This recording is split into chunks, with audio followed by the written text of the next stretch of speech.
You guys, it's 2021. We made it. Not sure if you heard.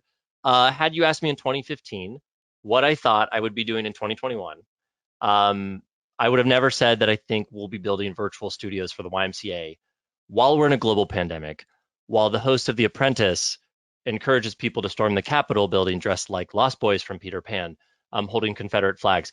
I would have told you were insane. So what a time to be alive. And the marketing cliches have really gotten to me this year in a good way. It's funny how we all repeat stuff, but I aptly titled this, subtitled this presentation, Creating a YMCA Virtual Studio in These Unprecedented Times, a New Normal for Us All, now more than ever. So how rude, I didn't introduce myself. My name is Nathan Hippenmeyer, and I am the Director of Digital Marketing and Platforms at the YMCA of the North. That is the First Lady of Digital Marketing and my beautiful wife, Becca, who is pictured here with my 2-year-old son, James. James has gotten a lot more hair recently. He has a curly mohawk, and he plays the wheels on the bus on loop all day, every day. And he also pointed to me a month ago and said, mess, which is how he learned the word mess, which is amazing because kids this age get like 50 words, and that's one he reserved for me. Can you tell who's in charge in our house? Here's a clue. It's not me or my wife. So the pandemic is really going great. I'm enjoying it. But before all of this, I was already working from home in Dayton, Ohio. So like many of you, I was tasked with this new process. So being remote has made it even its own challenge and its own obstacle that maybe some of you aren't facing, but we've still been able to pull this off. So first off, why do we need virtual Y? Why put any money into this at all? There are a ton of options out there for people at affordable rates. Not that long ago, your friend and mine, Apple, released Apple Fitness Plus. They boast world-class instructors, sexy graphics, where the instructor is both in front of and behind the text, with a cool gradient. Eye candy galore. Also, it connects with your super smart iWatch and your iPad and your iPhone and your iHome and your iLife and your iSoul. In fact, you get a 10% discount if you give Apple your iSoul. And your instructors will work out in front of a wall that looks like a rustic Handmaid's Tale version of Plunko. And I mean, what's not to love from Apple, right? They're great. And also, it's $9.99 a month. It's like nothing. $7.99 a year. So why is the Y even trying to compete in this market?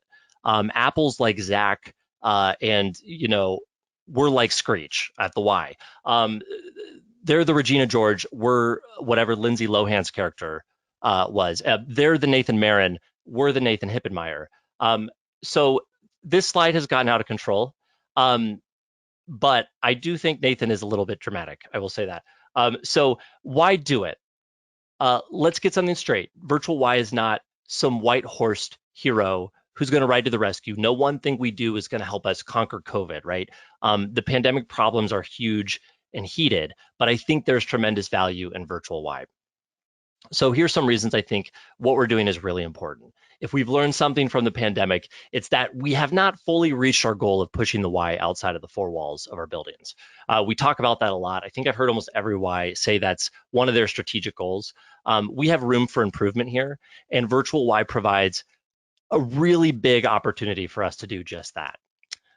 Even with a vaccine rolling out, people are not going to feel comfortable for some time. So with virtual Y, we have a new and improved way of reaching people we previously could not reach in our communities.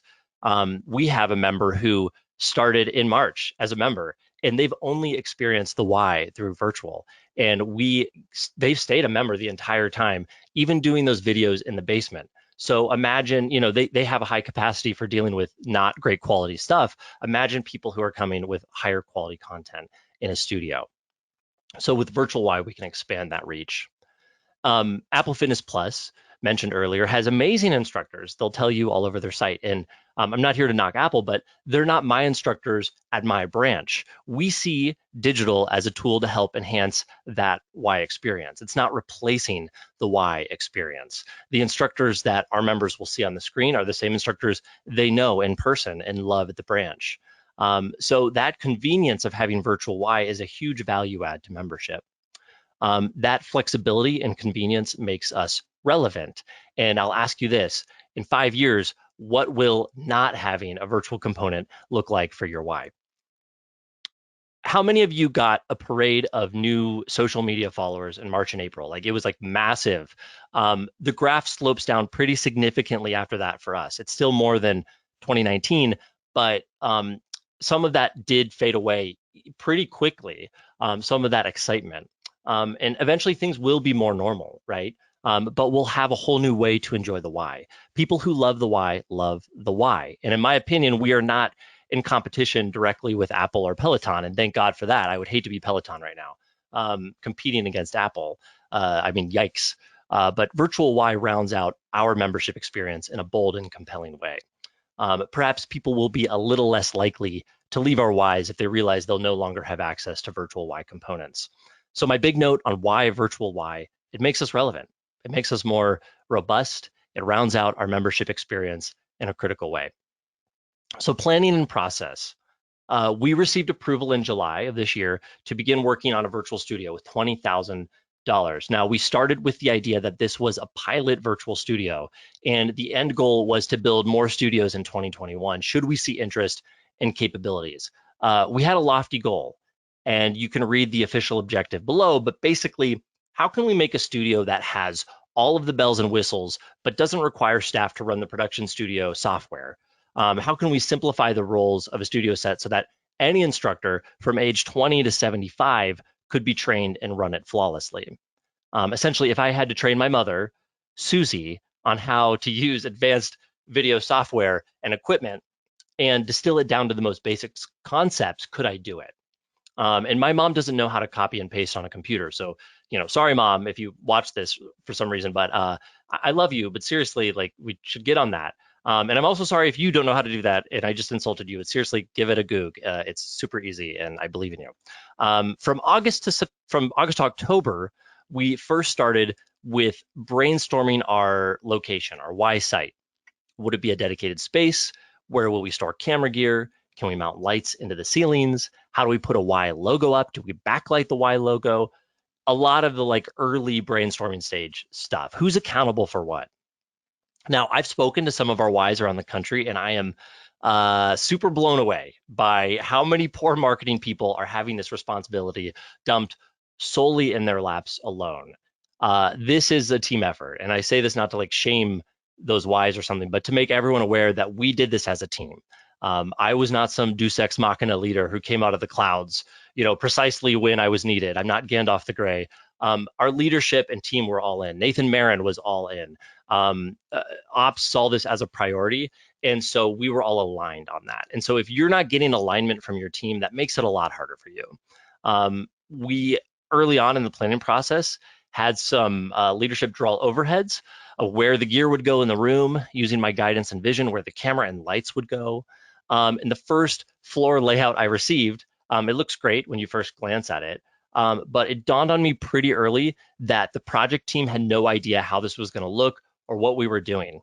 And so it's really important to vision cast in any way you can. So just to kind of point out some flaws here, here's a camera, and here is the backdrop wall, and they have the computer inside of the shot. So I decided to just draw this guy some pictures privately to send to him privately, so that he could privately understand. And so this first one I drew just a little doodle. And it's not so embarrassing for me. But the second one, I did not expect him to share with the team. He did. He shared with everyone. The CEO saw this, and it was shared with like the greater team, and it was like index everywhere. So word of advice, besides never doodle recklessly, is cast your vision clearly in any way you can, because as dorky as these drawings are, this was when everyone got on board and saw what we were aiming to do. And also drawing it out holds you accountable. Like, what are you trying to achieve? What is the look that you're going for? And this is largely what our studio looks like. I mean, it doesn't look like a Salvador Dali painting meets Mother Goose and Grimm, but it has this layout of equipment and gear. And it also helps you see some problems you might run into. So it's very valuable. Then came our weekly meetings between the team. For a month, we just met and we got this whole thing laid out. So everyone who's a part of this team, facilities, branch exec, IT, marketing, ops, healthy living, everyone who was involved was told what they were responsible for and were asked to give an update weekly on their progress. We worked with corporate reps at Best Buy and B&H Photo, a little bit with Adorama, to get all of our gear. They did a great job. In a month, we had worked out how we were going to pull this off, ordered our equipment, and we're prepped to get this thing rolling. And then in November, I flew to Minneapolis for a week to set it all up and train 16 instructors on how to use the studio. I also did headshots for each of them at the end of the training, which was exhausting, physically and emotionally. But it was great. Like it's really helpful to have those shots now as we're using them for marketing pieces. And once again, to show these are your trainers. You know these people. These are people that you have learned from for a long time. Okay, so that's the first part, building the studio. Then there's the second part.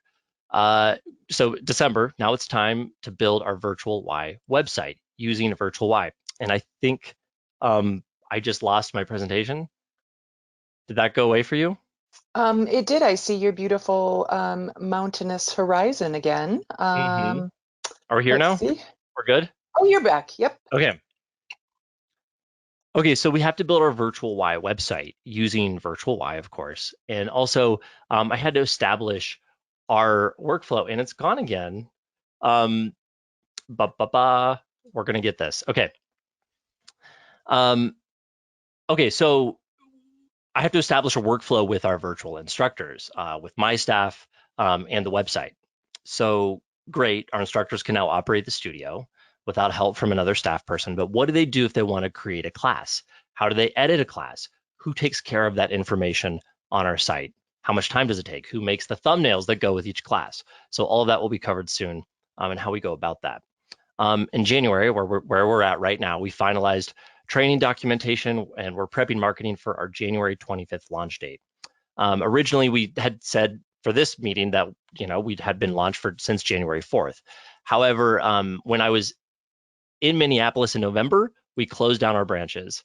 And then the week we were going to launch this, our branches were reopening. So I had to work on some of that as well. And so priority shifted. So now we're launching our Virtual Y site on January 25th.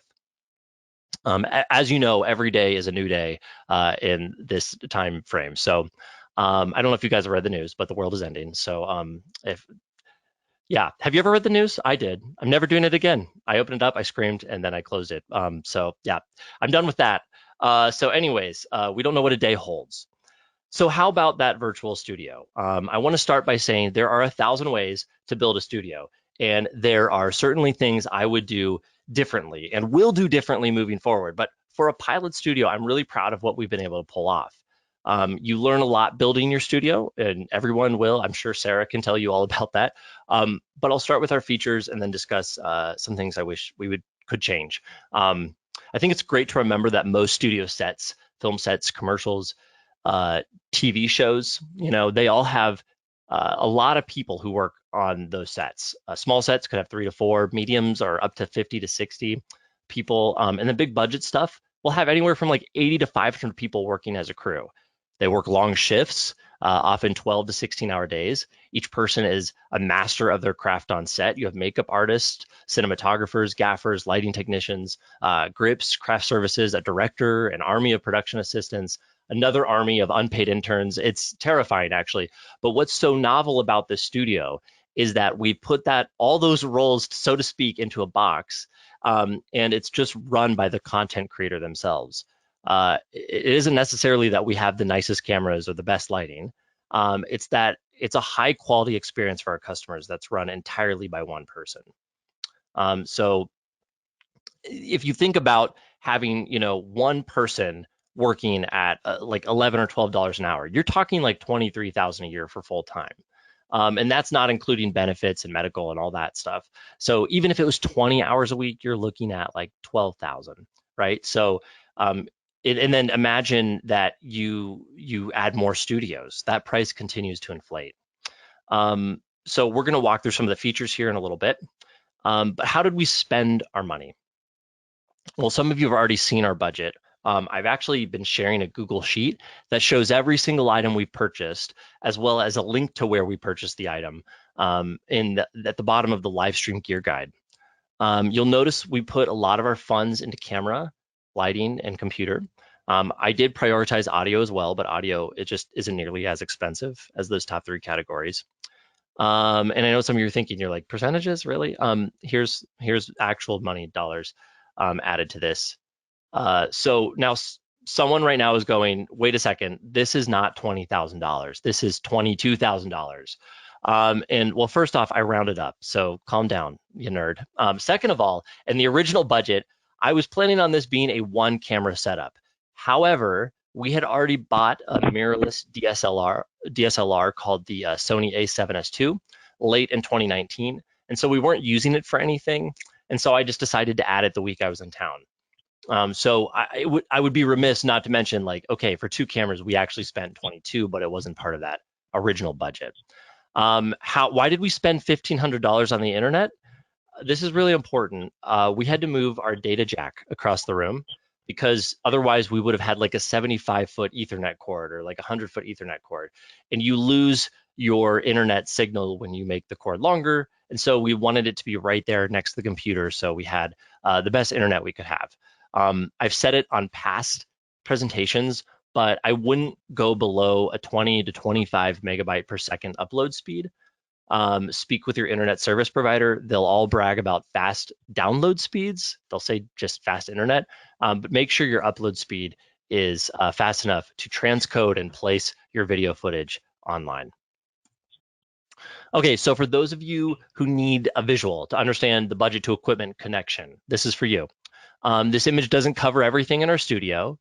It does show that we did not tape our cords down like I was promised we would when I left. That is a safety hazard. Please tape down your cords, put runners over your cords. That is not best practice. I'm just going to say that right now. But I purchased the runners. I don't know where they are. So we'll get that set up. But if you look at these lights, these are Kino Flow lights. They were $3,400. Kino Flow Diffusion, $340. Diva Light, $1,700. Our TV monitors were $560 for both of them. We have our Blackmagic camera, which is off screen. It's our main camera. It was $2,000. Sigma Art Lens, $1,100. TV stands, $250. Sony, that's $2,000.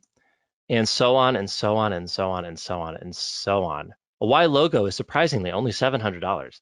Wall laminate, $1,500. Our wall trim, $180. Do not forget your wall trim. C stands, $155 each. Hanging out with Jen Mank for a week, eating pizza, laughing, and having a great time. Priceless. Yeah, there you go. There's some things money can't buy. For everything else, there's MasterCard. Actually, they're not sponsoring me. I'm just trying to get them to, so they're not returning my calls, but what are you going to do?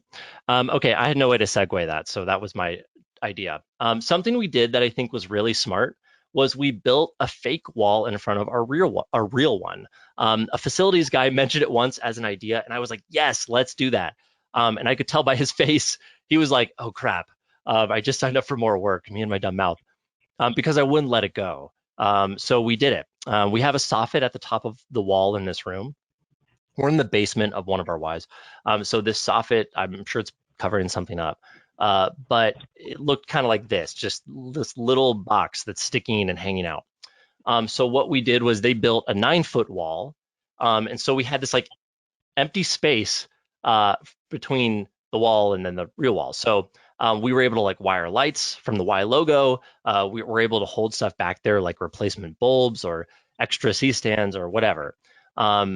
And I'm going to say this, the facilities guys really didn't like me. Like, I'm not sure if you've ever felt murder standing 3 feet in front of your face, but these guys hated me for asking them to work on the studio. And I was very unpopular with that team.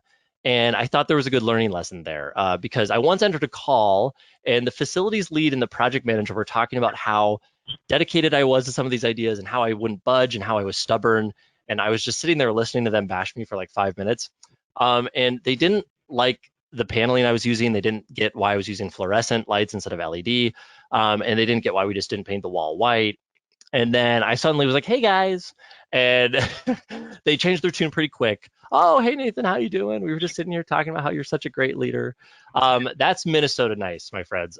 But yeah, and you know what? I don't regret a thing because you guys are all going to be directors on this. You know, do you think people give the director of a film a pass if the costumes aren't great or if the acting sucks or the film is boring? You can't go back later and say, well, the costume department didn't see my vision and I just kind of gave up. drive your vision to its end. And maybe some of those people are right. When you get to the end of it, you might go, yeah, maybe I should have listened to that. But you owe it to your vision and yourself to push your thoughts forward and what you're seeing. Be collaborative, of course, but identify those hills that you're ready to die on as you're building your studio, and fight for them with all your might, because you're never going to learn and grow if you just let people steamroll you. And I'm talking to you as much as I'm talking to myself. I need to hear that often. So that being said, they did eventually comply. And there are things I asked people to do that were very unpopular in the moment that I am so happy I asked them to do. Like I would have had major regrets if I had weakened my position during any of it. So really stick through it, even if it's a pain for people or yourself. So here's a slide for all the gear nerds out there. It's a basic high-level overview of all of our connections in the studio. Now, I don't include any of the like TV monitors on this, but here we have some music sources, some mic sources. We have a mixer we play out to so the instructors can hear the sound mix live. Then we have our computer that uses Livestream Studio, which I'll talk about in a little bit, to broadcast out to whatever social media or gated website we want to send it to, like our virtual Y page. So let's talk about ops and workflow. How does this all come together from an operational standpoint? So first, virtual talent is discovered, right? So whether from hiring or most likely bringing someone back from furlough, which is kind of nice to have as a motivation right now. I mean, not that I want people to be furloughed, but it does kind of make them go like, ooh, I'm going to be working. So like, this is great. I can come back and learn this, and I can fight harder for those difficult moments when I'm struggling or discouraged. But you give your person a call, and ask them to come in. So then what happens after that? Well, the virtual instructor will then, in our case, go to the virtual studio at the Southdale YMCA, which is in Edina, Minnesota. Great city. Lots of great local restaurants. I ate at a place called Taco Bell. Yeah, never heard of it before. Really great cuisine. Didn't feel so good afterwards, but a lot of fun. In 2.5 hours, I have fully trained them on how the studio works. It just takes 2.5 hours. I detail the entire process of turning the studio camera, lights, microphones, sound mixer, and computer on. I teach them how to start their class, how to use the Stream Deck, which I'll also mention in a little bit. That helps them control the studio with the touch of a button. Then each instructor does a run through as I watch them and I guide them. And I do this all over like a Teams call or a Zoom call. And then I give them a homework assignment. I ask them, please come in one more time on your own when no one's here, and just run through everything and get comfortable. Work out any awkward things, gather questions, because you know how it is. You do it with the trainer and you do it perfectly because they get you through those rough moments. And then when you're on your own, it's like, oh crap, I know nothing. So it's a great assignment, and everyone's done it, and it's been a huge help. During that training, I introduced them to the virtual YMCA instructor homepage that I created using OpenY. Here, they can create their class in Vimeo, where we're hosting our live streaming on a premium account. Livestream Studio is Vimeo's software, like it's their OBS and it's integrated, and I'll talk more about it in a little bit, but they also will fill out a web form that will provide all of the metadata we need on our team for Virtual Y to set up their class. So let's take a look at that page. This is the web form. All of these fields match one for one on the back end of Virtual Y. I even created a tutorial video for them on a commonly asked question about Vimeo. It's a 1-minute watch. It's really easy. And then when they submit, I reward them with this jiffy right here. It's just one of those details that makes it a little less tense. We don't take ourselves so seriously, because once again, from their perspective, they've entered Wacko World. I mean, this is really weird for them. Never to return again to the land of the normal. And I've received a ton of emails on little details like this of instructors being like, this like made my day. It made the process more fun. So, be like Disney, like add a little detail here or there for people to make them, they hit a check mark, okay, I'm at the next stage. Okay, so after that, this is kind of what I tell the instructors to do before they arrive to their first class. It's really simple. Set up your class in Vimeo or Zoom if you have a Zoom class. Head over to the web form tab on our site, set up a web form for our class, then build your music playlist inside of Epidemic Sound or Artlist. And while we're here on music, I'll just discuss licensing for a little bit, because this is a topic that has popped up a lot on the threads. Please do not use copyrighted music, period. You're making it harder for yourself in the long run. There are other options out there, yes, than Epidemic Sound or Artlist. Just make sure that they cover live streaming. Like, reach out to your rep, and they can tell you. Even if you play it in your building, it doesn't mean it's safe for live streaming. So by all means, check with, if you have music you like, just check with your rep to make sure, and really force them to be like 100% sure, because sometimes they give you these cagey answers. Just really get it down on paper. But Epidemic Sound and Artlist are affordable options with great reviews from our team. They have ever-growing libraries. They add like 150 new songs a week. Epidemic Sound does. Artlist adds it like every month. They do about 150 new songs. But please don't use Britney Spears in your live streams, please, unless you have rights somehow. And don't share those videos with everyone in OpenY unless they're going to get rights too, or you can cover that. So if you have more questions on that, please feel free to chat about it, but let's leave Brittany alone, please. So what happens to that web form once they fill it out? I made this little video here. The instructor fills out the web form. That web form is then picked up by Zapier and reorganized to get rid of the extra values we don't need in a Google Sheet. Someone on our team takes the data from that Google Sheet and uses it to create a thumbnail and a live stream event within Virtual Y, and then of course it shows up on the site. So for the uninitiated, Zapier is a really cool tool that allows you to automate interactions between different programs and web apps. So you place a little bit of code on your web form that Zapier creates for you, and then once a submission is done, you can assign in Zapier where that data goes in a Google worksheet. So like, I want the name cell to go here, and I want the date cell to go here. So why do we do that step? It's so we can work as a team from a shared Google Sheet rather than all of us just downloading the web form submissions and having no way of knowing which class was added last or where we stand on an edit or a cancellation. So having that shared Google Sheet, we can make edits without confusion or tripping over each other. Here's some more documentation I created for our virtual instructors. It gives them step-by-step guides in case they forget any of the process. They're printed and inside of the studio for their ease of use. I did block out our passwords at the top so you guys can't use it and hack into the Y North virtual atmosphere. I know that people in the marketing world are very divisive on their QR codes, but I use those to link to the videos, the tutorial videos that I created for them, like how to use the Stream Deck or creating a class inside of Vimeo.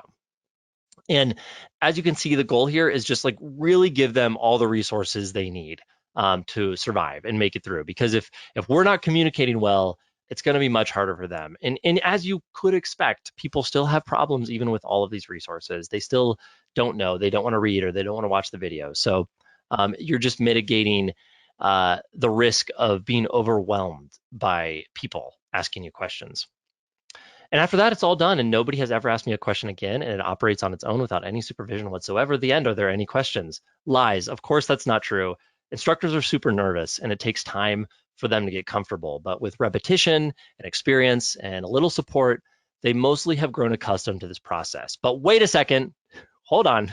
How can we do this to our instructors?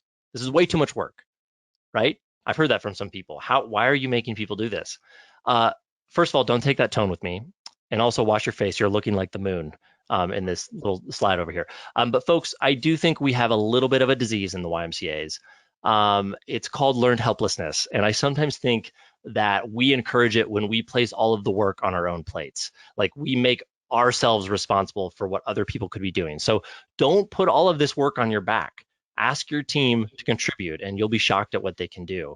Our instructors have done a phenomenal job picking this up. I was a little nervous when I was setting this up from the beginning. I was like, maybe I'm wrong. Maybe this is too much. But I can confidently say that exactly 94% of our staff picked this up quickly. Sure, they had questions. Sure, they needed some help. But 15 out of the 16 were fantastic. Now, for that one person who wasn't fantastic, wow, I won't use real names. Let's call her Tina. Tina has been a challenge. I would describe Tina as the first person who would get voted out in Survivor. She lectured me the first time in the training about the pandemic and how horrible it is. Like, I haven't been here for the last year. And everyone in the group was like, yeah, we're totally voting her out at Tribal tonight. I could see it on their faces. But Tina, I feel really bad for her. She's like slowly descending into madness. But every day she live streams, she has questions. She called me today. And you know, every time she picks up, I say, "Hey, Tina, how are you doing?" And she goes, "I'm okay." And it's like we're joy and sadness from inside out. It's like we need each other, but I'm more fun. But that's horrible. She's a really great person. I'm not trying to bash her too much, but on our last call, she proposed to me that she believes someone is sabotaging her. And I asked her who she thinks it is, and she said, I don't know. And I said, sounds like you need to watch your back because it could be anyone. Not really. I didn't say that. Tina's working through it and she's been really persistent. And I'm just sharing like there is a worst case scenario and maybe not all people are going to pick it up right away, but even she is working through some of her problems and issues that she's running into. And you'll have instructors who get creative if you go this route of having this self-operating studio. I had a former engineer who is a yoga instructor for us, and he decided he didn't like how I wired things in the studio. So he unplugged, I'm not making this up, every cord in the studio. And then he realized he broke it and he didn't tell me. He didn't like email me or call me. And then he just left. And then like this poor lady came in the next day. It wasn't Tina, thank God. We would not have Tina anymore. But she was freaking out and we like missed a half day of recording. Because I was like, what is going on? So I didn't expect all of that to happen. I'm letting you know, like, be aware. People might get creative. They might struggle at first, but most of them are doing phenomenal. Like I don't hear from most of them ever. So that's a really good sign. Um, I also will say we gave them a month, right? So we trained them at the end of November. There's some holidays, but in December, they've just been doing all of the virtual training for free to Facebook. And what I love about that is it's doubling as both a way for our instructors to iron out their awkwardness and fails before the real thing. But it's also a great content marketing strategy because I told them all, hey, remind them now it's free and you know this is virtual Y, it's coming soon, but you'll have to be a member to access all of this content. So we're getting the word out over a month's time with 5 to 6 live streams a day. And you know, encouraging people to reactivate your membership, dust off the old member card. It's time to come back to the Y. So here are some of the most important pieces in the studio of equipment and how they add value to the overall studio design. I've spoken a lot about the Stream Deck, and that's what makes it possible for the studio to be operated by one person. You can control with the touch of a button nearly anything you would want to control. So camera angles, if you have 2 cameras, multi-cameras, you can assign a button to each of those cameras. So your instructor could just have it nearby and tap it and it'll swap camera angles. So our instructors currently like to have a floor camera when they do floor exercises. You can also start and stop music. You can start and stop the live stream. You could switch to, we have 12 media pieces, so they're videos. We have 3 countdown timers. We have 4 standby screens. You know, we have all sorts of options. We have a commercial that we rotate, so we can even do a little bit of advertising for some programming. And it's just right there next to them on a stool, totally natural, not weird at all. They don't have to walk back to the computer and do anything. They can just touch these buttons and make things work. So, and it's really affordable. You're talking $250 for a 32 key Stream Deck.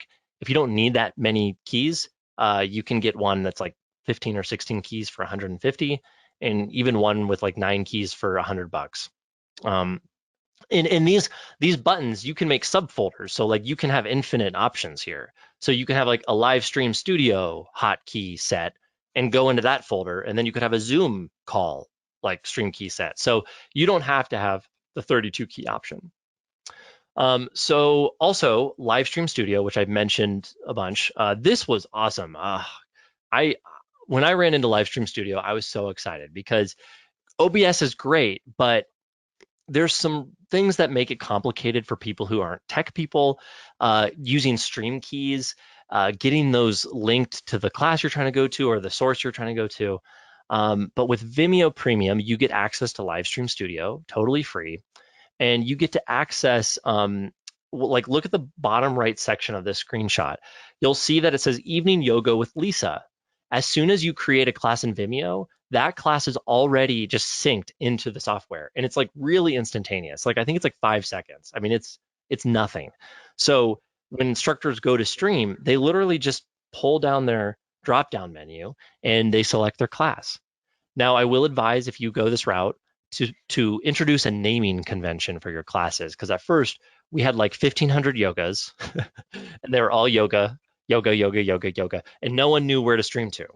So that matters because if you stream to the wrong class and your people are going to your virtual Y site to watch the class, they're going to show up at the wrong location, right? So I told people back then, I was like, if you have like 4 yogas, it's like having 4 Olive Gardens and telling your family to meet you at Olive Garden, and then like everyone goes to the wrong one. Like you need to have unique names. Okay, so it's accessible, it integrates with Vimeo, and it also works great with Stream Deck. It's not like a native thing. Stream Deck has some software on it that they're like, oh, OBS, we have a bunch of things already prepped for you. You just drag and drop. You do have to connect the hotkeys on the Stream Deck. It's not that hard, but it's not like OBS where it's just natively there. However, it works great. So you can prep the next clip ahead of you, all the things I mentioned before. And you can also sync your lights. So I also use Philips Hue lights. We spent hardly anything, like $500 for this setup. And it buys you a lot for just a little bit. Super easy to set up. You can get them running in minutes. And you can have them sync to your music. You can have them just be on at a certain brightness. You can link on your Stream Deck what level brightness, so they can have like a 25, 50, 75, 100% brightness. You can make the beat be intense that it's matching to your music. You can make it more like just a low hum. So you can really play with the atmosphere you're creating with these lights. So lots of options for our instructors to choose from.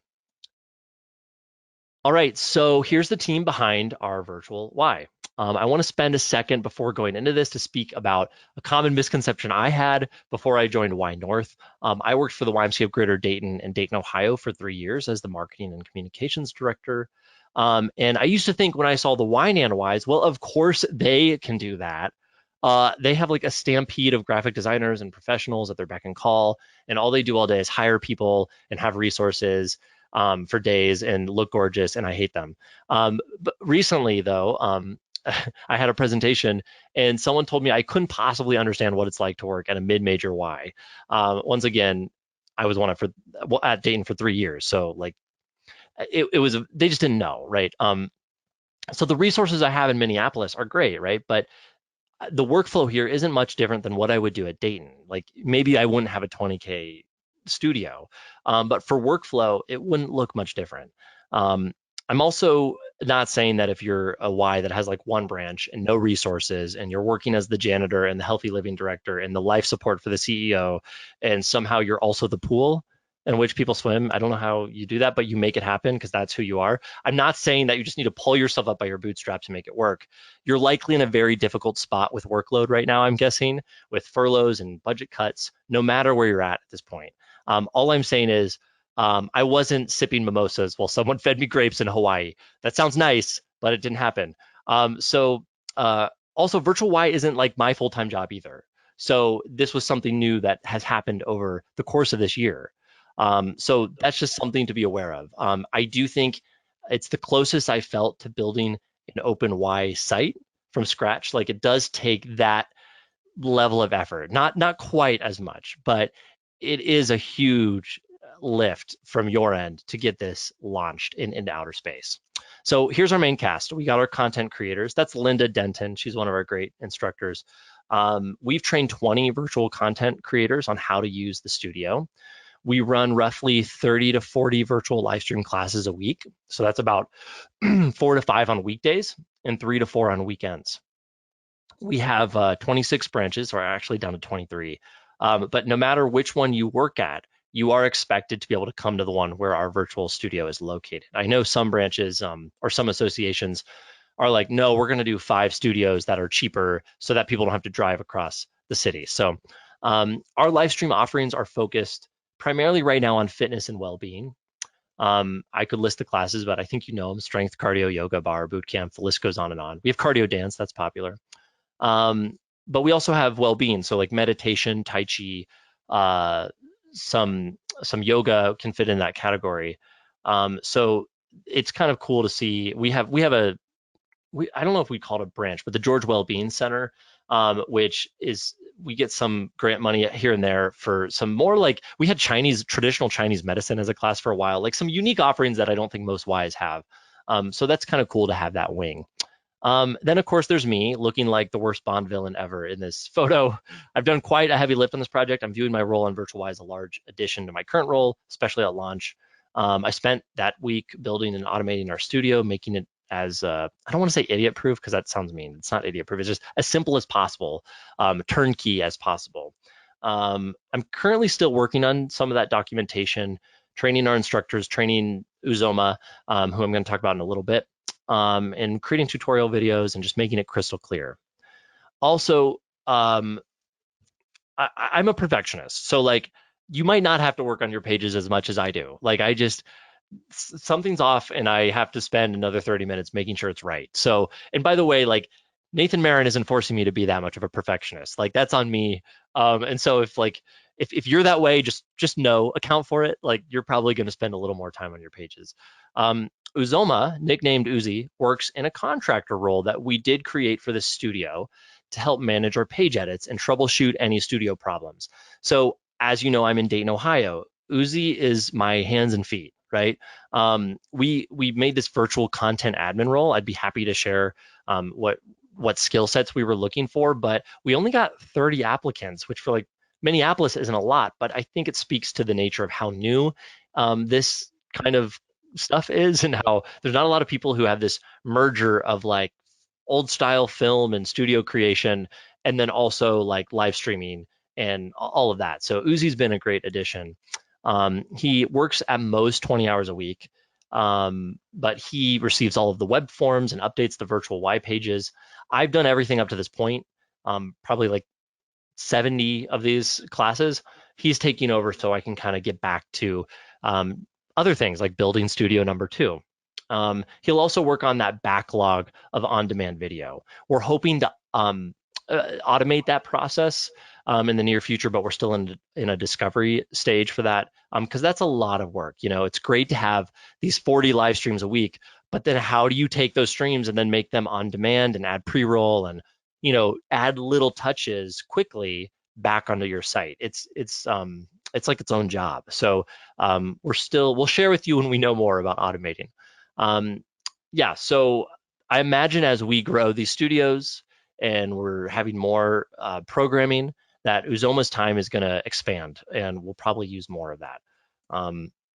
Here's a login page that's still in development that I'm working on. It's not perfect. We've changed some of the imagery since I pieced this screenshot together, but we want it to serve as both a login page and a bit of a sales pitch for anyone interested. We're still on the Lily theme, so we added some new skins to our content types to freshen our look up a bit. Thank you, IT Care, for that work that you've done on some of our skins here. But I'll scroll down a little bit more. It just has a kind of different vibe.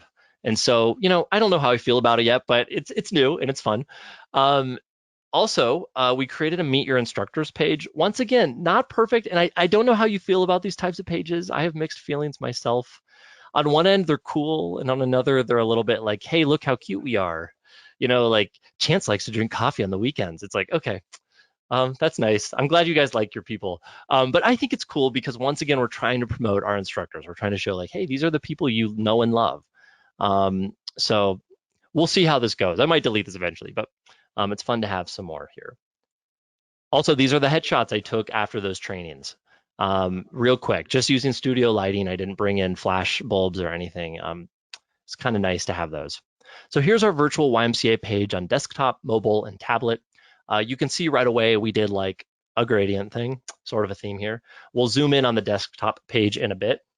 But you can see we try to keep it sort of in that same theme, but just switch it up a little bit between the sections. I love seeing Virtual Y on a tablet. I don't know why. It just looks so cool. Something about being on an iPad Pro with Virtual Y and being able to like cast it to a TV. It just feels so, it just works really well. It's a good mixture. I hate the word phablet though, because it just sounds like an insult. It sounds really degrading. Have you heard phablet? It's like a phone and a tablet. It's really, hey, phablet. Yeah, it just sounds mean. Okay, so here is a zoomed in look at our desktop page. This is what you see after you log into Virtual Y. As you see, our live stream schedule is pretty much throughout the normal workday. We have some gaps. but this works out well when paired with some of our Zoom meetings that take place in the studio. Here are some of our virtual meetings. We had a really robust schedule for virtual meetings, but they kind of have dwindled recently. We're bringing people back again, so this will grow more substantially soon. And then here are on-demand videos. You'll notice that we have some like holiday videos. Our hope in the future is to make more themed videos, like Jen Mank's ab crunch, like 15 days to better abs or something like that. You know, we're trying to get more into a themed idea with some of these on-demand videos where they can just go in and shoot. They won't be live because most of these are just live streams, right? They're just what people are seeing. And then if they missed it the day before, they can come back and watch these. We'll be launching 90 to 100 videos in our on-demand library on January 25th. Here's a screen recording of what it's like when someone's live. It's a little compressed, so it doesn't look great, but just if you haven't seen what this looks like, I'll play this now. I think the audio is going to be kind of bad. Okay, so there's a little join live stream button, which is really nice. Sarah has a standby timer on. I edited a little bit ahead because she was late by like 3 minutes. So march on the spot and give me that V step. Take it up, up, back. So it's nice and steady. There you go. No one's in the room with her. She's by herself. Front. I'm going to change this V step with one forward, one back. Try it out. Up. Okay, videos kind of suck in presentation, so I'll skip ahead, but you kind of get a sense of what that experience is like. And something that's cool that I can do is that I can log into that computer at any time and I can change settings. So Sarah often has her mix a little off on sound, and so I'll turn her volume down. And then what I've learned is she stops what she's doing and she goes to the computer and she's like, my audio's down, and she turns the music back up. So I need to talk to Sarah. But you can do that too. We have something called Splashtop, and Splashtop allows me in Dayton, Ohio to log in while they're streaming. And if they're having an error or if they mess something up, I can fix it real quick. So that's helped us in a lot of ways. And then I can send them an email. Hey, I had to do this while you were streaming. In the future, maybe just do this. And so that's helped iron out some little ruffles as well. Here's an on-demand version of that same instructor in a different day for the same class. We add a short intro stinger. And once again, I know you're not going to get the full effect of playing it like on a computer, because I actually considered live streaming this presentation because you would see videos really clearly. But I think what's important here is you can see that we did like a stinger. We kind of edited the audio a little bit, and just kind of like what that experience will be standardized to feel like. Yep, all we're seeing, oh, okay, here we go. Yeah. So good to be back in this new year. My name is Sarah, and I'll be teaching cardio dance with you all today. So we are going to go ahead and get moving in just a minute. But before we do that, I need you to have some space around you so that you feel that you can move to the sides and front to back. So have that room set up, and then be sure that you have good shoes on. For Diane out there, I got you some brighter shoes so you can see my feet better against the black flooring. So that hopefully will help. I love that she says that. Like, she has this moment where she's talking to Diane, who's complained on her Facebook live streams, and she's like, Diane, I got the highlighter pink shoes on to help you out. But it is about like that relationship, and I kind of love it, you know, like that conversation's happening and it makes it more fun. It's more engaging. So good on Sarah. I'm showing this screenshot here because I want to talk about how important it is to train your instructors to stand on their marks. So it's maybe subtle on the full screen. For some reason, it's easier to see when I have it shrunk down here. But in the first video on the left, she's standing like right in the back of the wall, right? Like she's like really close to the wall. And then in the other one, the second one on the right, she's like probably 2 or 3 feet away from the wall. Perspective doesn't really show you that well, but she's much further away. I lit where she's standing in the second one. I didn't light for them to stand at the back of the wall. And so really like create marks. And I wish I had done this. This is what I'm saying. Like, one of my regrets is not finding a way to do this better for them or more clearly. Like, it just didn't stick out in the training. So put some marks outside of the frame of the camera. I actually had them there for a while, but I heard they got pulled up. And they'll know like that's where they're in focus the best. That's where their lighting is going to be the best. If they're not standing in the lights, they're going to look like they're in a basement. So that's just part of it. And also, one of my regrets is not finding a way to mount my lights to the ceiling. I was told no because we had a drop ceiling and our lights are heavier than the drop ceiling itself. So I don't, obviously for safety reasons, I don't want to have this crash on anyone.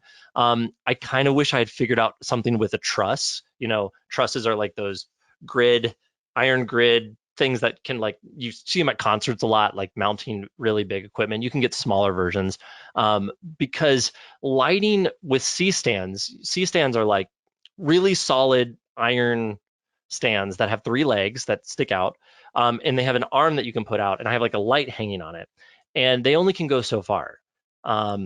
Make sure you also buy sandbags if you're going to get stands. Nothing would be worse than your lights falling on someone and an injury happening. I did not have sandbags when I set up the studio, and I was like, how did I forget this? So order sandbags, make sure you have plenty on hand. So try to mount, because I could have put that backlight more central so it would more evenly light our subjects. Also, I have a 15-foot wall. It's 15 feet wide. I would aim for having 25 to 30 feet for your wall, because this put me in a really tough spot for lighting. I couldn't have my lights too close to the wall or else there would be a shadow from the subject.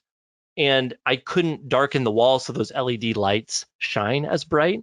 So if I had more space, I could have backed up the camera and backed up the subject, and I wouldn't be seeing like the outside of the wall, right? Because my problem was I was pulling the camera back, and you could see like on the outside of the walls, like all the gear and all the ugliness. So try to have a big wall that you can shoot on. Those are some of my big regrets. Here's a page you hit if you try to sign into Virtual Y and your membership is not active. So we have sort of this like, hey, you're one step away from getting Virtual Y, just become a member again. We also have this FAQ section to kind of guide them. And then at the bottom, we have the option for them to sign up for a newsletter. So maybe they're not like ready to become a member. They're just interested in how this is developing, or maybe they are going to become one and they want to hear about new classes that are coming, right? So audience segmentation is a good thing. It's great to send emails to people who actually want to hear from you. It's like being at a trade booth and everyone's yelling at you to get your attention. You're like, I don't want to talk to you. Like, I just want to talk to the person who I want to talk to. So can you go away? You know, like, and then Curb Your Enthusiasm plays the soundtrack. So it's one of those things. You really want to target the people who want to hear about Virtual Y. I want to talk about email marketing. Email has been one of our top e-commerce marketing tools, one of our top channels. And during the pandemic, our Y at Home emails, which was just like a weekly email showcasing new content, sort of our precursor to Virtual Y, it helped us keep our audience engaged. Like many of you, we had instructors shooting videos in their basements on their phones. It wasn't pretty, but we were at least connecting with our members.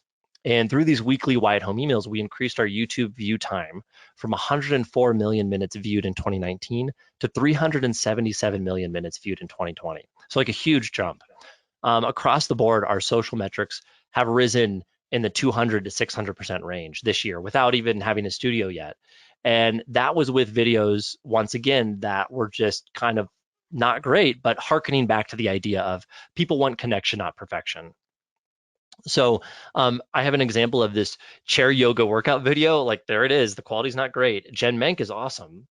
She's one of our best instructors, but it's accumulated 17,000 views, and it's still gathering now about 3,500 views a month. So it's not like viral or anything, but that's a good steady view count. And people, if you look at view time, they watch like almost the whole thing. And that's pretty rare on the internet, I feel like. So what that highlights to me is that it's not always just about the quality of your video, but what matters most to people is the content inside the video and how you place it in the marketplace. So if you're ever sharing YouTube videos, you know, best practices don't hurt, of course. So don't forget that really great marketing practices can elevate a not so perfect experience and still get traction. So I'm not saying there's no reason to build a studio, but there's totally a good reason. But remember that content creation is only a part of the bigger picture. You still have work to do beyond that content. So our e-commerce has taken a hit this year, like many of you, but just to note, our email is #2 driver behind organic. I'm not sure what your biggest e-commerce driver is, but remember how powerful email marketing is as a tool. It's relatively low cost. It provides an easy way to connect with a segmented audience, like we talked about before. And we, of course, fully plan on continuing to share some Facebook Live workouts, 1 to 2 a week, on our 60 plus social platforms. And tell people, if you like what you see, join Virtual Y. We don't have a monster budget for Virtual Y marketing yet. In fact, we don't really have any budget. We're using our digital channels of email, social, app, website, and even Google My Business, which I don't know if you guys have used, but it has like a strange ROI. Like, it's really good. I seriously think it's like 80 to 90% of people like convert. In the small time we've been using it. And if you have a lot of Google My Business pages, we found a really good tool called Sendable that allows you to add all of your pages to one place and you can post all at one time. In the past, we were posting individually to like 26, 30 pages, and it took hours. So we'll be using all of those to promote Virtual Y when we launch. We have an email marketing kind of campaign that's going to take people through the journey, depending on if they're joining or if they haven't, and what their interest level is. So Amber on my team is incredible. The other Amber Richard, is on OpenY, but Amber Egan, who is just really great. She does phenomenal work for us, and really lucky to have her. She's planning a campaign for Virtual Y that's ongoing. It's not going to end after a month, right? It's something we're going to keep reminding people and keeping them in the loop. So thank you. There we go. We launch January 25th. We're very excited to make this official and release this experience to our members. We have future plans to keep building studios. I've already actually purchased stuff for our second studio. We're just trying to find where we're going to put it. And we, of course, want to diversify our content, right? We want to have new offerings. And beyond just studio content, we're in early plans discovery for how we embrace camp, youth sports, swimming. We feel this pilot studio is truly just the beginning of our efforts. And I do want to wrap up by saying thank you for listening, of course, but also thank you to the OpenY core team. Thank you to ImageX, 5 Jars, IT Care, who IT Care is our developers who help with ongoing maintenance. We all sort of take for granted, at least I do, what these teams do, but they go above and beyond. And I don't think we should be so lucky, really. So I can't imagine what life would be like without the OpenY core team. And they've just created such a great, real positive, lasting change in the Y movement. And they've done it without ego. They elevate all of us instead of themselves. And they do the opposite of what you'd expect from such smart, talented people. So I just appreciate that they showcase our work on the calls. They celebrate our wins. And they support us in ways we don't even know. So the pace at which Paige and her team created Virtual Y is astounding. So thank you, Paige, Ben, Craig, Nathan, Sarah, Jim Perro, Amber. I mean, so many of you work on this and contribute. David Wells, I know you're doing tutorials like every day of your life. So thank you for that work. And thanks for building this community that's open and innovative, accepting, and it's collaborative. I think OpenY is one of the best things the Y has going for it. And I just want to take a prolonged moment to recognize that we would be a little lost without this team in many, many ways. So I can't imagine what it would like to not have them around as leaders. So it's really hard to picture. So thank you guys for your work. Bravo, and excited for what the updates are in the future. All right, so that wraps up this portion. I'm seeing 48 comments. Hip, I can distill them for you. I have been taking the questions that have come in. So These are fun. Yeah. I'll just rattle. There's some really funny information in the chat. I'll have to send you the transcripts. So the first question is from Greg Lee, who also mentioned that your picture, he tagged it blue steel. So you're doing really, really well, Nathan Zoolander. So Greg's first question is, we're using Epidemic, and I'd love to know what process you're using to access their playlists. Are they building them offsite and making someone a collaborator so you can access them in the studio, etc.?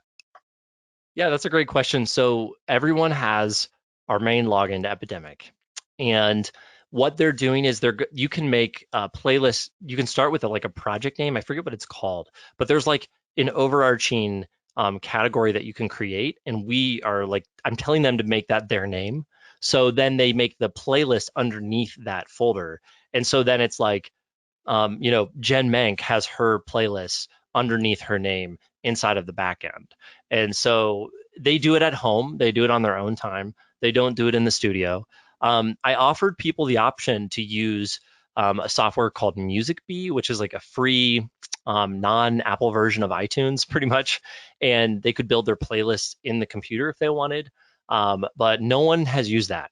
And the issue with using Epidemic and Artlist is you can't really mix from their libraries because you're playing from a Chrome browser into the stream. That's how we get the audit, like that's how we get the Stream Deck to connect to the play button, is we have them opening up a browser, playing the playlist, and then the Stream Deck knows where they're playing the music from. So that's kind of how we're doing that portion of it. I have had people, of course, use their phone still, so they'll like plug in their phone from Epidemic, but most people use the computer. Does that answer that question? Yes, Greg, thank you. Okay, cool. I would say, Greg, pop into chat if it didn't. And Greg, I've got your other two questions, which we will ask after Katrina and Caitlin's. I think Katrina's was already answered, Hip. I'll just confirm this since, in case anybody else had the same question. What was the internet upload speed specifics again? Gary from Charlotte. Save the day, 20 to 25 meg upload speed, correct? Yes, that is correct. And Cool. obviously, if you can go higher, the better. If you're hoping to like, I would not suggest streaming in like 4K quality, because currently internets are like, most people aren't going to be able to use it. So you're kind of like would be going to a niche market. It does look better. Like that camera we use can shoot in 6K. So it's like even beyond what these players can actually use. But the internet, to get like a 4K stream going, you would need about 50 meg upload at minimum. So you can do a 1080p live stream easily with 20 to 25 meg. Cool. And from Caitlin, wondering if y'all have are using the chat function while live streaming. Wait, can you say that again? It kind of cut out for a second. Do you have a chat function running while you're live streaming? Or not you, your instructors, the Sarahs and the Jens? So this has come up recently, actually, with our instructors. They totally have the ability to bring up the Facebook chat. However, Virtual Y does not allow currently for you to take the chat code from Vimeo and put it into your pages. So Vimeo has this option where, like, if you're streaming through Vimeo on another page, you can like do like an iframe of some type or some code. I'm not sure if it's JavaScript, but you put it on your site, and then the comments show up there. So through Vimeo on Virtual Y, you can't really see those comments. Members won't be able to see those comments. They can't comment. But if you are doing a Facebook stream, they can comment on any of those streams. And I've encouraged our instructors to always have those comments at the ready and like zoomed in on one of the monitors. A lot of instructors like to use a second monitor for their notes, and that's what they're more concerned about. But recently they've realized, oh, it's good to be getting feedback from the members, because sometimes they're like, I can't hear you, the music is too loud, or your audio is totally not on. So that's a problem. If like I actually had an instructor calling me, it was Tina. That's not a real name, so it's kind of funny that I keep saying it. But she was like, my audio didn't work at all, and I was on a call, so I couldn't help save her. But if she had had those comments up, she would have at least gotten that feedback. So it's not like Restream. Restream does have that ability, Restream chat, where you can be pulling from all of your pages that you're posting to in one chat menu. So if you're simulcasting to both your website and Facebook and YouTube and LinkedIn, if you should be so lucky, LinkedIn denied my request to be able to live stream. They said we weren't important enough or something.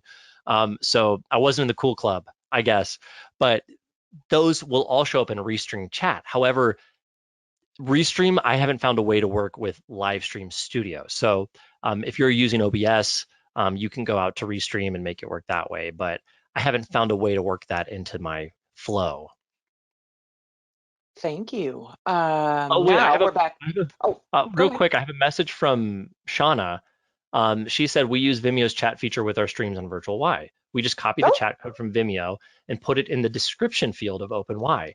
That is news to me, and that is why we have these calls. MacGyvering from Shauna. That's really interesting. So I'd be interested to test that out. Nice job, Shauna. Hip, can you say that again, since we're recording and others will want to listen to this, just how she did that? And I'm assuming that perhaps Shauna, you could join maybe David Wells on a help desk to talk about that, a virtual Y help desk. Pretty please and thanks. Yeah, so what she said was we use Vimeo's chat feature with our streams on Virtual Y. They just copy the chat code from Vimeo and put it into the description field of OpenY. And maybe David covered that in another tutorial, but I was not there for it. So that's awesome.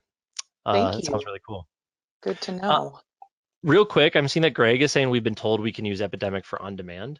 As far that is true, you should be able to use your Epidemic Sound playlist for on demand. We had a call. Nathan Marin was on it. Some others, I think Jen Mank, who's our healthy living lead, and they were like, "Yeah, you can totally use those. It's just as soon as you end any contracts with us, you can't keep adding music to those videos. Like that song can be used on that video you made in the past, but you can't use it again. It's not like yours for any video you want forever." So yeah.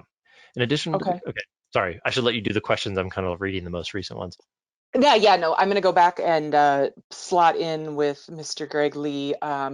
Did you create your transitions and stingers in-house, or did you purchase them?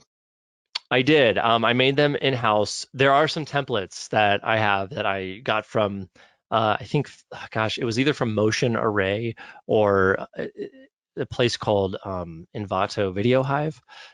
So I got some like stock footage and stuff from there.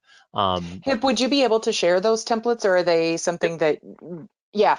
So Yeah. everybody, we are putting a lot of resources, anything that we collect on the CMO Basecamp and the Goldmine. There is an OpenY folder, and within that, there's a virtual Y folder. If you are not on the CMO Basecamp, you can email me, amber.richard@ymcamn.org, and we can see about getting you access, but we'll make these available, as well as the recording and the slide deck. I'm guessing Hip will have that up in the next, like early next week, maybe?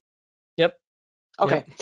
cool. Let's see here. So that's one. Okay, and did I hear you say your instructors actually do editing for the on-demand on their own, or is Uzi or you doing that? No, Uzi does that, and I do Okay, that. Uzi actually hasn't started. He's doing them right now, but okay. I gave Uzi kind of a template of how I want it done. So no, our instructors are not editing. They have, I think you saw the slide where it said that there's the ability for people to edit on that computer. Like the computer is capable of editing. In fact, I edited while I was in town on that computer.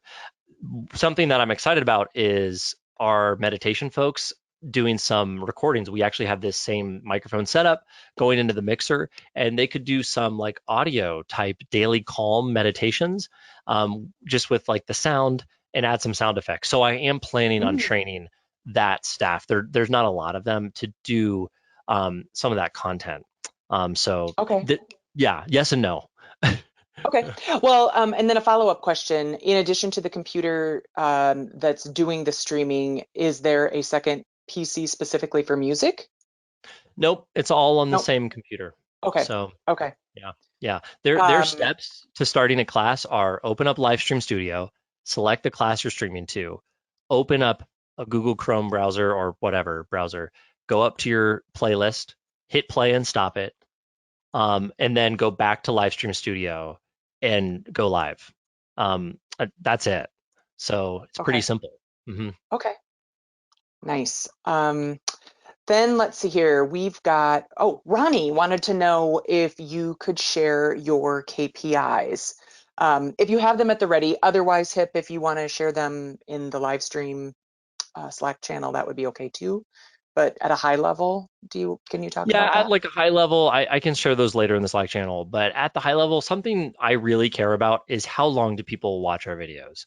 Um, in a way, I wouldn't say like getting views is easy. They matter for sure. It shows that people were interested, right? They clicked, they got to the video. But views are really weird how they're tracked across different platforms. Like Facebook will tell us we have tons of views, and then it'll be 3-second views, right? And so like I don't know if I would call that a view if someone saw it for 3 seconds, like personally. Even a 10-second view, I'm like, that's great, but how great is it?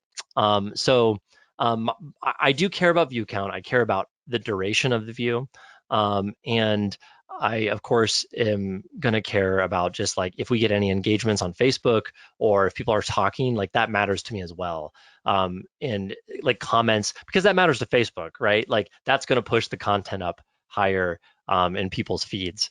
So when I look at some of our instructors already, I'm going like, it might be time to cancel this class. We're not getting a lot of great attention to it. So um, I'll share some more soon. But once again, I think David did a whole tutorial on this or talked about it. If you are using Vimeo, you need to do some stuff on the back end with Google Tag Manager and get some of that. Vimeo has a code on this web page, and I can share that page as well that David shared. So I learned that from David. David Wells, wealth of information. David Yes. Wells also hosts a monthly virtual Y help desk. I know some of you are on it, but if you are not, that is open to everyone. And it is just a wealth of information covering anything from those kinds of how-tos. David has done all of our user documentation, analytics. He's willing to do one-to-one conversations with you on analytics. So definitely stay in touch on that. Margot has asked, Yep. how did you get instructors onboarded and comfortable with the technology? And I know you hit on this at a high level, but just maybe go back to the basics, and then what do you do when you encounter tech issues with them? Like Tina. Right. Yes, Tina, who I like went on and on about. By the way, I'm not trying to say we have like some negative culture in Y North. Like it's just I'm showing you there's variances of people who respond to this experience. And it's Yeah, very few, like literally it's just her. Um, I'm actually at a point where other people are training people and I'm not even a part of it. And like I didn't even know they were being nice. trained. And like I didn't ask them to train them, but like they're running. Like I see them online and I'm like, oh my gosh, like how did they do this? So it's encouraging to me to Train see the that. trainer. Yeah, train the trainer, like teach a group exercise instructor how to fish. But how did we get them onboarded and comfortable? So in that training that I started with, like the first team, I wanted to imbue in them this sense of like, you are the new wave of this, and you're leading um, Group X instructors potentially for like what things are going to look like for the next 10, 15 years, and being like, you matter, like this is important. Like you have a new sense of importance because you're bringing to our members like the why, like at their homes, and you're representing the why in a way that no one's represented the why before. So like that, I think when you, and I'm not just like blowing steam into their face to make, oh, like, whatever, giving them sunshine to make them feel good. I'm serious. Like this is new, and like stick with it. Like it's hard, but this is how people are meeting you now. So with the tech, I'll say they do a really good job when I'm training them, but then at the end, I either hear them on the side talking or like they'll tell me like, "Oh gosh, I'm really stressed." And I just tell them it's okay to mess up. Like I'm not expecting you to go live for even the first month and be perfect. You know what I mean? Like, and even after that, like you're gonna have mess ups, but that actually plays into the liveness of it all. Like, you just bring yourself and make sure your sound and your videos on, like at the very least. Don't worry about the countdown timers. Don't worry about a commercial coming up. Like, just give a really great class, because that's gonna like just do what you do every day. And it kind of strips away those fears of like, oh no, the digital team is watching me, and everyone's watching me and they're gonna hate me if I like go out of the frame or I move the camera. So, like it does reduce that stress. And having a lot of it locked in ahead of time, they really don't have a lot they have to worry about. The hardest things that people run into are that like sometimes they'll start the stream and then they'll accidentally hit the button for ending the stream. And what happens in Livestream Studio is it'll default to the first class on the list and they'll start streaming again to the wrong class. And so like the title will be wrong. Like that's a big one that happens. Um, Sometimes the cord to the camera that goes into the computer gets like wiggled free and they just need to push it in more. Like it's not big stuff. And I have not heard from any of the original 15. I hear from that one person every time she streams. Everyone else I never hear from. So even people who are like, oh, I'm not tech savvy, people who are older, like they're doing great. And so, uh, you know, who knows? I could teach another group and they're really struggling, but from this first group of like 20 people, or I'm not hearing much. So, um, not to talk too long about this, but I have them escalate to me and Uzoma first, and then if we can't figure it out, we send it off to our IT department, and they're swamped as well, right? So I try really hard not to give them anything, but maybe they have to go in and do some admin credential stuff.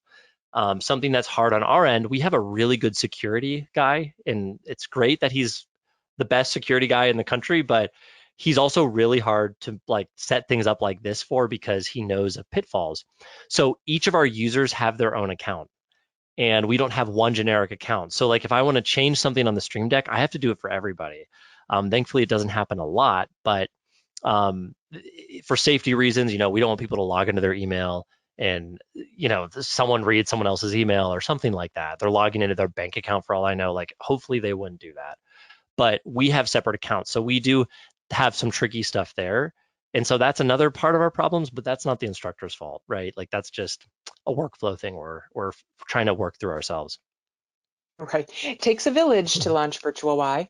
It does. Um, Hip, one other question here from Greg, and you mentioned that this can be offline and it might be something that you guys can go into a little more detail with, or in detail in on Slack. Sorry, Mhm. use your words, Amber. Um, he would love some tips for setting up Stream Deck with Livestream instead Yep. of OBS. Yeah. Well, high level view, I would go to your hotkeys in Livestream Studio, and there is a hotkey button for the Stream Deck. And so you'll just literally type in the hotkey that you want to assign a button to. And so, like, I think it's like F1 on a PC is your program source one, which is like your first camera. Program source two would be your second camera. And you just type those hotkeys in and you add a little cute graphic on top of it so people can see what it is simply. But I would love if you ever want to call me or talk to me about it, I can help you set it up. Or perhaps that could be another topic for a Virtual Y help desk. Yeah, right, Then we can right. record it for everyone. Yeah, Um, that's teach a village. Yeah, okay. Cool. Thanks, you guys. These have been great questions, and I know we've got a few more moments left. Hip, I'm going to put on my marketer's hat for a moment since there aren't any other questions from the audience. I Cool. noticed everybody was wearing black. Is that a uniform requirement? Actually, there was a little bit of a uniform requirement. Okay. Now they don't have to wear black; they just need to be wearing Y logo stuff. So that Sarah had specific needs. She said she wouldn't teach if she couldn't wear certain outfits. So Okay. which is great. I love that she had feelings. So but yeah, Y logo, keep it clean, Okay. that kind of stuff. And did you put together an SOP? So, for instance, when Mr. Yoga unplugged all of your cords and things like that, Mhm. to prevent something like that happening again? Yeah, I'm like 75% through. I've been like Okay. making side tutorials for people, and so those have like been better because they're visuals. But yes, we are going to have an SOP by the end of January. Yay. And Yeah, I'm guessing Nathan Hippenmeyer is very generous if you haven't noticed already. So I'm sure he'll share that with us, absolutely. so that we can all learn from that. Hip, thank you. Wow, that Yeah. was a lot of information. And as people have been exiting for various reasons, there have been a ton of thanks and Oh, great presentation. Kudos. It's so, for those of you that don't know, Hip has a background in video production. That's probably pretty obvious now. But I have to say, for the sake of OpenY and for the YMCA folks out there who literally are doing 5 jobs, because we yeah. just had Dayton, Ohio on, not Dayton, sorry, Akron, Ohio on the Mhm. Virtual Y help desk last week, and their facilities manager literally is the guy, Pat, who is Mm. setting up their Wow. studio. So like this is real, Wow. and not everybody has a Nathan Hippenmeyer, and yet there are Nathan Hippenmeyers out there to help guide us through, David Wells to lead us with the documentation and the Q&A. And I will say that the OpenY and Virtual Y community is stellar. we are all here to support each other. The live streaming and virtual Y channels on Slack are a great resource for information. You can connect with people directly there, and you will, if you have a question, you will not only hear from other YMCA experts, you will likely hear from some of our developers too, who are all rolling up their sleeves as we try to get this or keep this ship floating. So Hip, thank you. Hip is the moderator of the live streaming channel. David Wells and Paige are the moderators of the virtual Y channel. So you've got some heavy hitters there, along with a lot of other folks from the community. So a couple of announcements for Open Y, and then Hip, I just want to see if you have any closing words.